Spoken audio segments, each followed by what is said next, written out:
All right, guys. I really appreciate you guys joining us today. Again, my name is Kimberly Lupo, founder and CEO of Portrait Pharmaceuticals, and I'm excited to present to you all some common failures observed in the now public CRLs and some 483s. I'm definitely not a regulatory expert, but I do pay attention to these type issues, and so that I can ensure that we are providing the best service to our clients. A lot of the information that is provided is from firsthand experience as well as some in-depth research on these topics. So we'll go ahead and get started. So first, we're going to discuss the regulatory landscape by speaking to what the agency expects from an IND and an NDA submission. Next, we'll dive into the specific deficiencies for API and drug product. We'll then move on to some common issues observed that are related to more documentation related. And then the FDA expectations have changed over the years and is continuing to evolve, especially with the new administration. So we're going to discuss some of these that are relevant to your analytical portions of your submissions. And then finally, we'll go over some best practices so that you have a solid submission. Feel free to put any questions that you may have as we go along in the chat, and we'll go over those at the end of the presentation as much as possible. So an NDA and an IND and an NDA filings, FDA submissions, the analytical data appears in several specific sections following the common technical document format. The same Module 3 structure is used with both submissions for the IND and the NDA, but as you can imagine, the NDA requires a much more comprehensive data.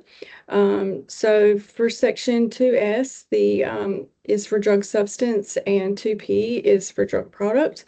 There is also a 2R that is specific for regional information, and then the 2.A is for appendices.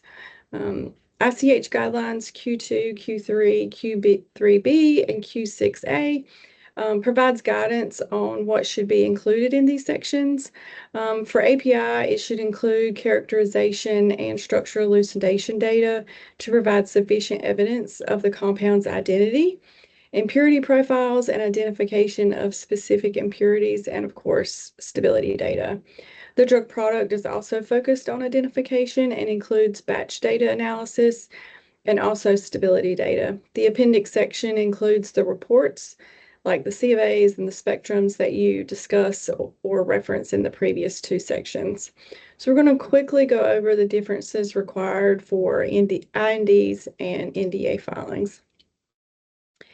As you know, for an IND submission, the requirements are significantly less than for an NDA filing, but it's still important to know what you need and execute accordingly. The focus for an IND is to confirm that the drug is safe enough to administer to humans in clinical trials. You need to characterize the API enough to ensure that you are testing and or administering what you think you are. 2 to 3 identification methods are typically sufficient.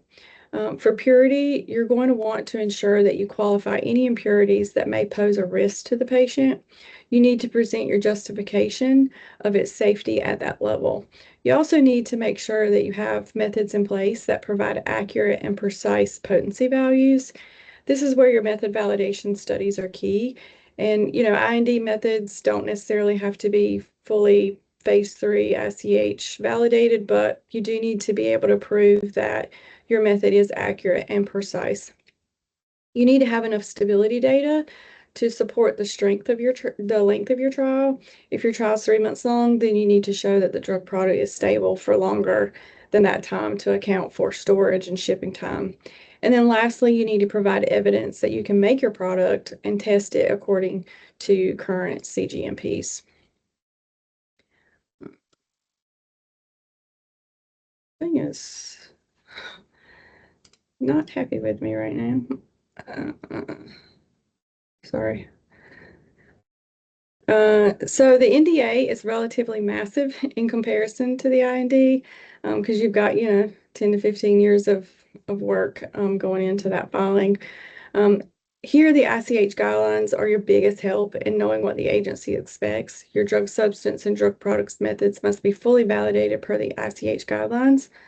All methods that are being used to generate a critical quality attribute must be validated. The impurities must be fully qualified and or justified. Your specifications need to make sense and align with your methods and your product. Your stability program needs to follow the recommendations of the ICH. We'll talk a little bit more about different strategies on how to deviate from these guidelines if needed. And then your manufacturing piece for the API and drug product needs to tell the story of how you got where you are. Justification for changes in any of these sections need to be discussed, and a picture needs to be painted for the reviewer. So common themes that, actual examples from the recent CRLs that were published, as well as some 483s. Here's the 5 common themes that I've identified. Inadequate validation, insufficient or missing impurity qualification, missing or inadequate specifications, and then stability program deficiencies and control strategy gaps.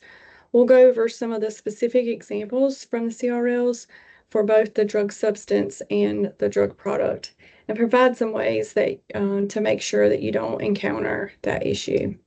So we're going to focus on the API failures first. For this section, we'll focus on the inadequate impurity limits. These can be setting limits tighter than the method can support, failing to justify limits, or missing qualification thresholds. So these are actual quotes on the left here. So here's one of the comments regarding the reporting of impurities. Based on this excerpt, the reporting limit was higher than the LOQ of the method, and they were not providing the actual value, but reporting as below the reporting limit. So they had a reporting limit and then an LOQ. I know that especially in early phase programs, the specification may not be set, and so the validation is done with some assumptions in mind, but you can still use the guidance in the ICH as a guide, or base your reporting criteria on the capabilities of the method. This second quote here is another example where the validation range did not support the observed range of the impurities. As part of your method lifecycle management, it's important to make sure that your validation covers what you're observing during execution. So for instance, your 6-month accelerated stability sample yields an out of specification for a degradant at 150% of the spec, and your validation only covered up to 120%. The linearity and possibly the accuracy for the validation should be repeated with the wider range to cover what is observed in routine sample analysis. So the second thing here, this next section, missing or inadequate impurity profiles. These were also a common theme in the CRLs. This one is a big deal because the qualification or justification of impurities is critical for the safety of the patient. At the bottom of this slide, you can see a response stating that the sponsor was reporting values above the identification threshold with no justification of why they had not characterized that impurity. So the identification limit for impurities must be set based on the maximum daily dose. This calculation is laid out in ICH Q3B. And this is a quote here, speaking to that discrepancy. Again, the stability and batch data should be used to ensure that you're not generating impurities above this limit. And if you are, that you're adequately qualifying these degradants or providing justification as to why they are not harmful or why you're not, qualifying them. The second example is a response that's focused more on reporting. Your impurity naming should be consistent from batch release and stability. Additionally, I've seen a huge trend in having the same impurities method for API and drug product. This is a great idea as it makes it easier to attribute impurities to either the API or the drug product formulation. But if you do this, the impurities should be named the same. And this is why a lot of companies are having their API and drug product stability being performed at the same laboratory rather than at the respective CDMOs. That way, trending and naming is way more straightforward if done by the same testing lab. And then this last one here, inadequate reference standard qualification. This C of A missing and the retester stability data is somewhat self-explanatory. The primary reference standards should be fully characterized, and of course, compendial methods should still have a chain of custody procedure in place. So here's some examples of reference standard deficiencies. Your reference standard qualification should be more extensive than your drug substance releases in some cases, because typically you would have things like NMR and mass confirmation by LC mass spec, but most of the tests are the same as for reference standard as your API, your drug substance release. But your API assay and impurities method should be used to release to test the reference standard as well. And this particular sponsor didn't. The tests that need to be performed should be based on whether that attribute will affect the purity of the compound or help identify to provide adequate justification of the identity of that compound. The tests selected or eliminated from the qualification requirements need to be justified. For instance, particle size may not be important for your reference standard, but is a critical quality attribute for your drug substance. This difference in testing requirements should be justified in your filing. This other example here kind of speaks to a few of the issues that we touched on in the last slide. But the qualification procedure for your reference standard and criteria must be documented, and the methods and qualifications must be completed prior to submitting the application. So having saying what you're going to do and then doing it, and then, writing up that what you did was successful is important. And then there's two other drug substance failures that we're going to talk about. The last two is so this inadequate method validation and then missed forced egg. But I want to focus mainly on there's several of these listed here that both talk about forced degradation. So we're gonna focus that on forced egg. So your method should be able to adequately separate all degradation products so that you can quantify them accurately and reproducibly. To demonstrate this, forced degradation studies are performed to create potential impurities. You have to perform all of the recommended laboratory exposures. The amount of exposure will be different for your compound and can be adjusted accordingly, but you should be aiming for 10 to 20% degradation. Peak purity data must be included to confirm that there is no impurity coelution with the active or any known impurities. If adequate studies are not done, then impurities may be observed or on accelerated or long-term stability that didn't show up in your forced degradation studies. A couple of years ago, we had a drug product have an increase in an impurity over time at the nominal storage condition.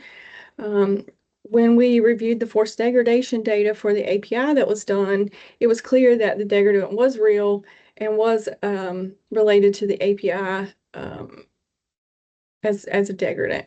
So it's important to have the data available to make these correlations. So next we'll move on to some drug product analytical issues. Some of the issues are the same as the API methods, such as impurity issues observed with impurities coeluting and not having adequate forced degradation. So we're not going to kind of retouch on those, but we are going to focus primarily on dissolution method problems because that's a huge issue. But real quickly, for the non-specific assay methods that are noted here, one example from a deficiency letter that I don't have the quote here, but was that no demonstration that the excipients there was no demonstration that the excipients didn't interfere. So excipient compatibility studies are really important for your CMC package. It provides data for what excipient interactions are present, if any excipient peaks are observed with your impurities method, and if they're going to interfere. This information allows you to provide the adequate controls that the agency is wanting you to provide. For instance, if one excipient creates a degradant at a high level during your study, you can either eliminate it as an option and find an alternative, or you can control the level at which it's present in the formulation. So on to the dissolution issues. Dissolution is a huge issue for a lot of sponsors, and it's important that you look to the guidance and precedent when developing your dissolution method. USP 1092 provides a good list of things that you should consider and or evaluate when working on your disso method. Here are two issues that were found, and I think they represent a lot of the issues that arise. For this first quote here, there could have been several issues, but because units from the same batch failed, it leads me to believe that it was more of a method issue and not a product. The method should be vetted with product variations prior to validation. It should meet all of the accuracy and precision requirements. Discriminating power is critical for a successful dissolution method submission. So first, the manufacturing parameters that are chosen to be modified should have the potential to change the release rate of the drug product, and those parameters need to be justified. The recommended range for the change in the variable is plus or minus 10 to 20%, and the method should be able to detect these changes. It's extremely important that the patient gets a consistent product. If your disso method isn't able to detect a defect, the patient's safety is potentially at risk. You also need to perform dissolution with your proposed method on degraded samples.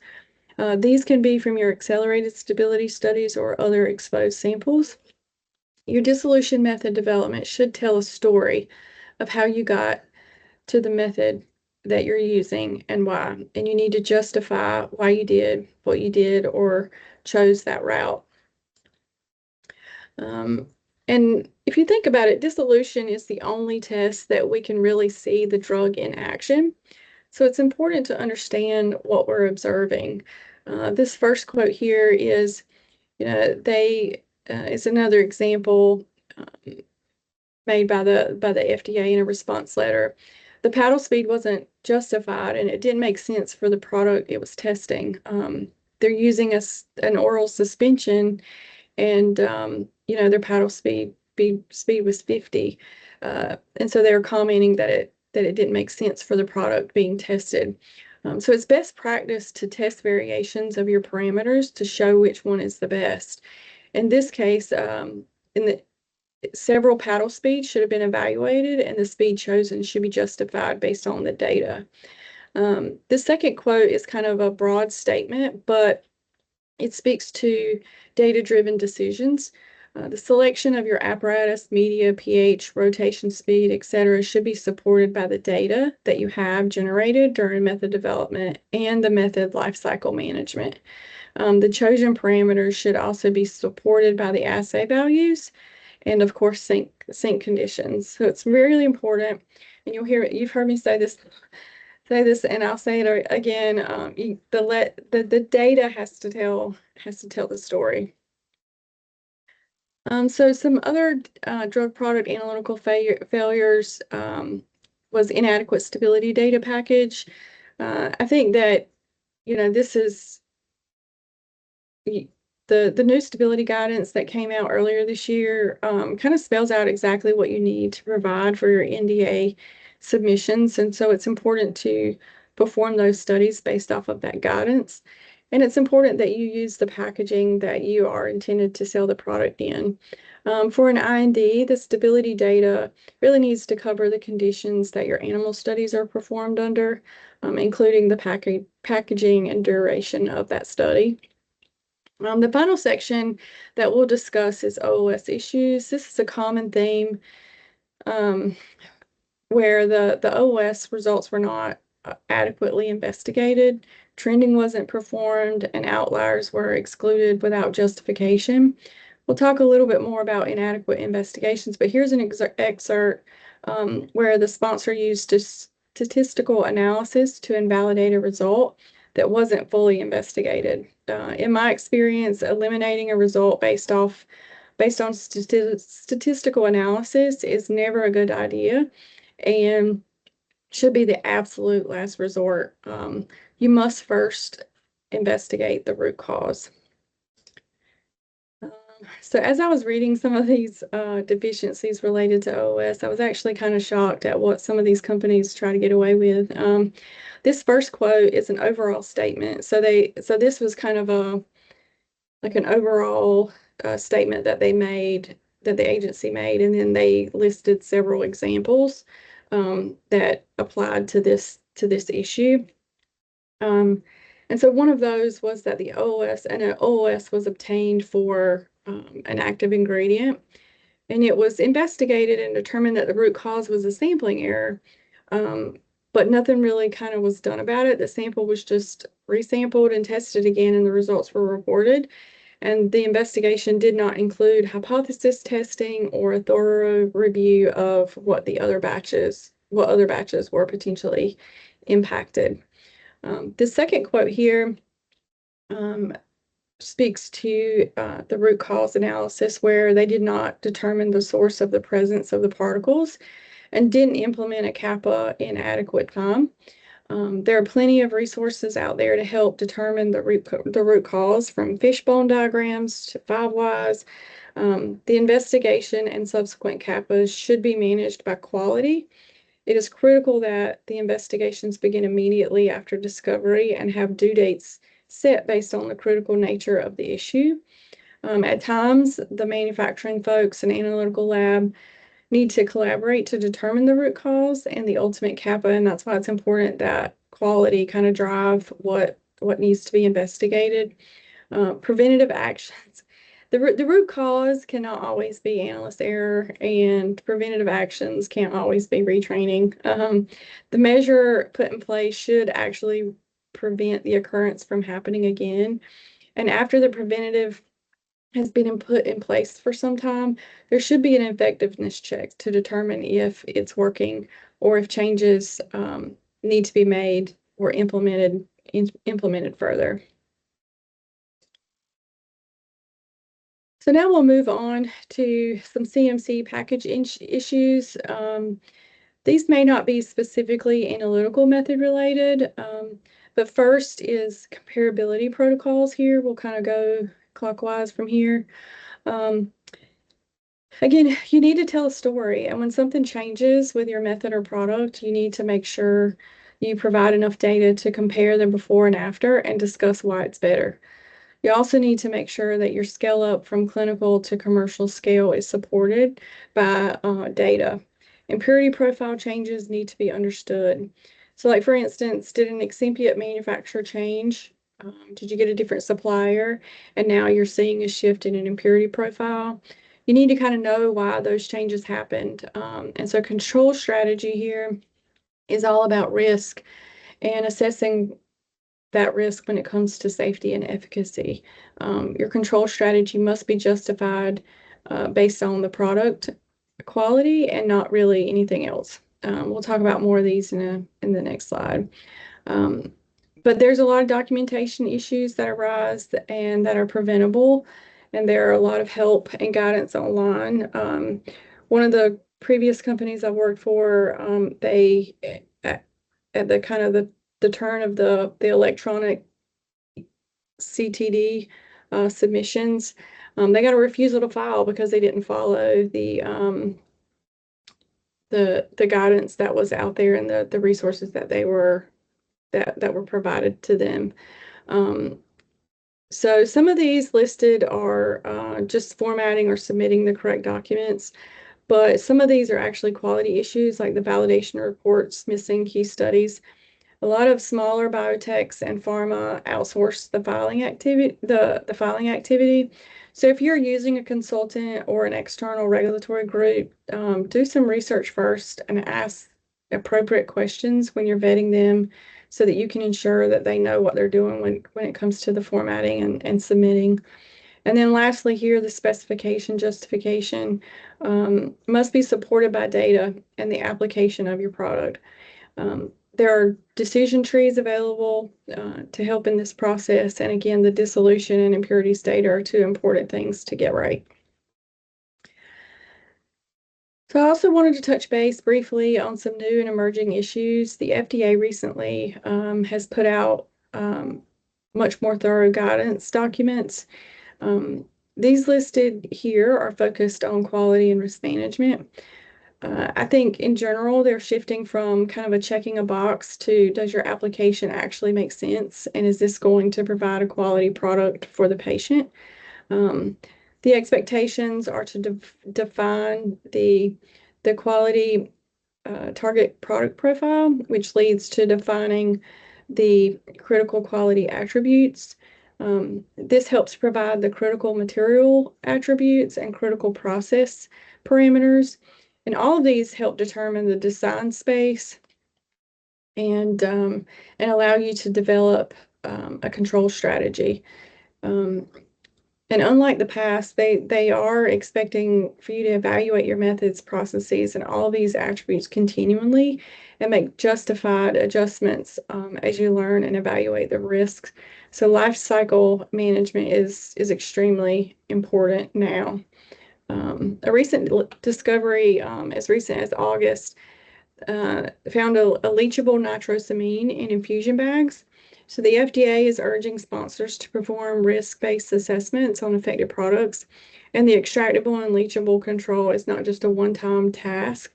So it should apply through the life cycle of the product. So if you change a manufacturer of a rubber stopper or you know, change something in the packaging, or the dose regimen needs to be different.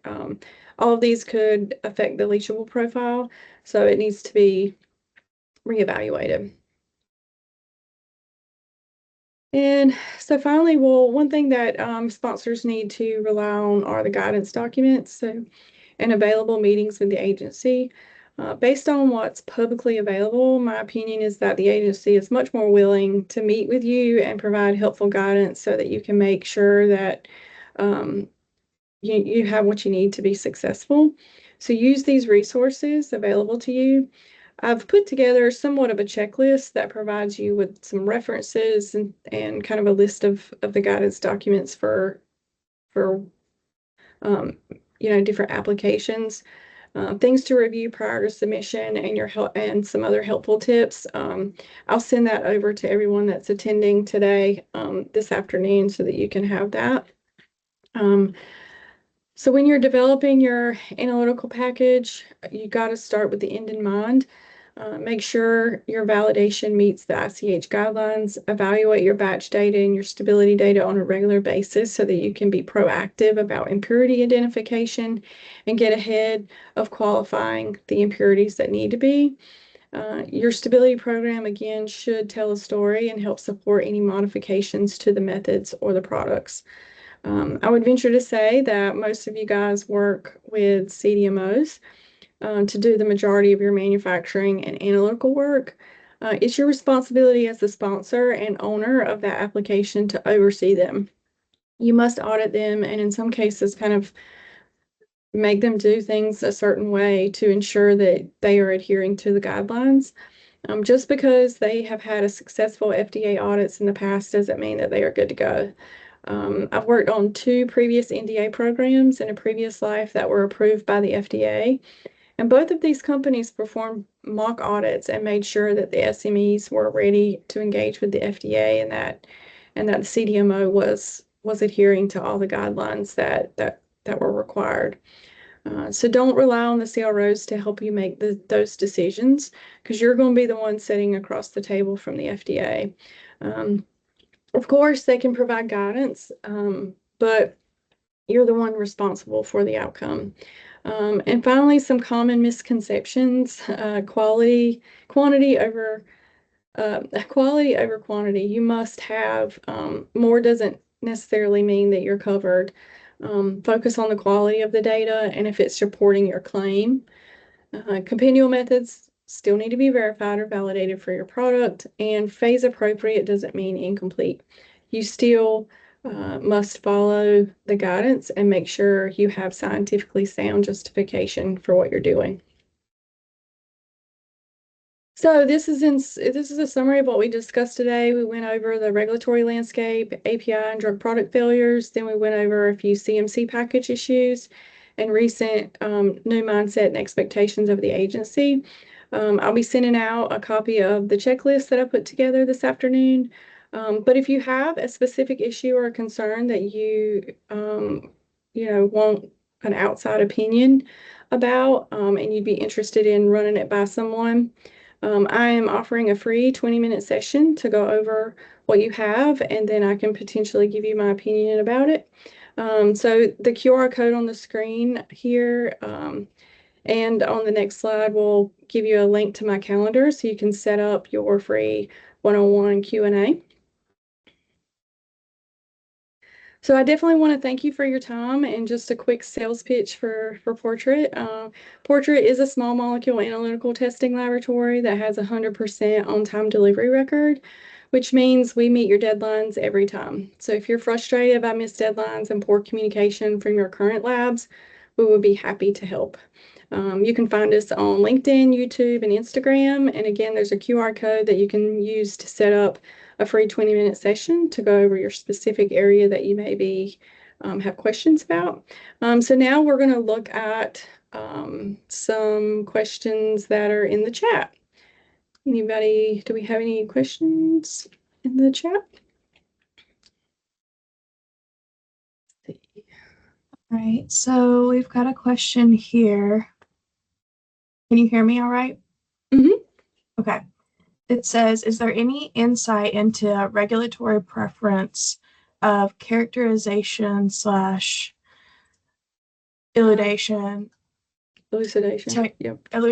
techniques to be included in NDA or API versus RMS?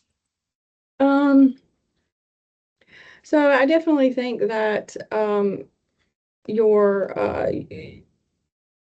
you definitely need 3 identification techniques, and I think the most common are LC mass spec, NMR, and then IR. But if you have something, a kind of a unique API that that may, those techniques might not work for. As long as it's justified, I think that and you have 3 identification techniques, I think you're good to go there.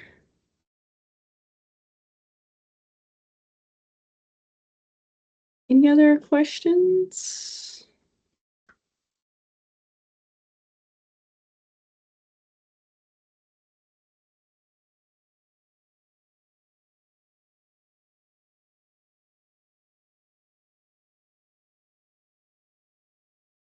All right. Well, I really do appreciate your time. And like I said earlier, this is my first webinar, and I would love to hear some feedback. If I didn't touch on any topics that you felt like you wanted to hear, please, you all have my email, and so feel free to reach out via email or of course on LinkedIn, and I'll be glad to, I'm always wanting to improve, and so I'd love to hear your feedback, and I really do appreciate it. Thank you so much for your time.